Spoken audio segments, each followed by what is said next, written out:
சிறிய விஷயங்களில் பெரிய மகிழ்ச்சி. ஒரு அடர்ந்த காட்டில் ஒரு தேன் சிட்டிருந்தது.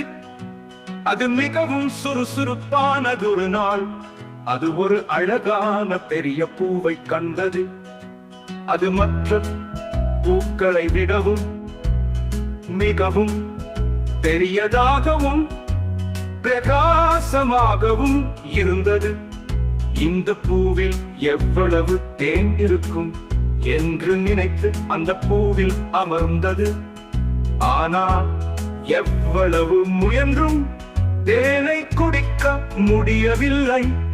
ஏன் இந்த பூவில் இருந்து தேன் வரவில்லை என்று அது யோசித்துக் கொண்டிருந்தது. அப்போது ஒரு சின்ன எறும்பு அங்கே வந்தது. எறும்பு தேன் சித்திரம் நண்பா, இந்த பூ ஒரு போலி பூ. இது வெறும் பொம்மைகள் போலத்தான், இதில் தேன் இருக்காது என்றது. தேன் சிட்டு தன் தவறை உணர்ந்து அந்த போலி பூவை விட்டு விட்டு அருகில் இருந்த ஒரு சிறிய பூவில் அமர்ந்து தேனை குடித்தது. சிறிய பூவில் தேன் அதிகமாக இருந்தது. சில சமயம் பெரியதாகவும் அழகாகவும் தோன்றும் விஷயங்கள் பயனற்றதாக இருக்கலாம். ஆனால் சிறியதாக இருந்தாலும் உண்மையான விஷயங்கள் அதிக மதிப்பை கொண்டவை என்று தேன் சிட்டு புரிந்து கொண்டது.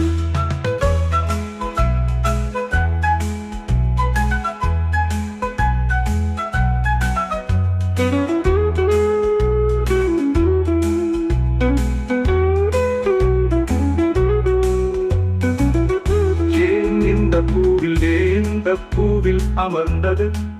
ஆனால் எவ்வளவு முயன்றும் தேனை குடிக்க முடியவில்லை.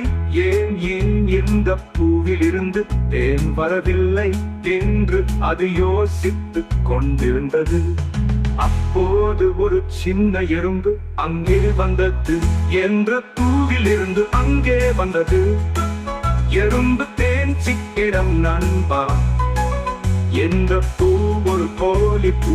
இது வெறும் பொம்மைகள் போலத்தான், இதில் தேன் இருக்காது.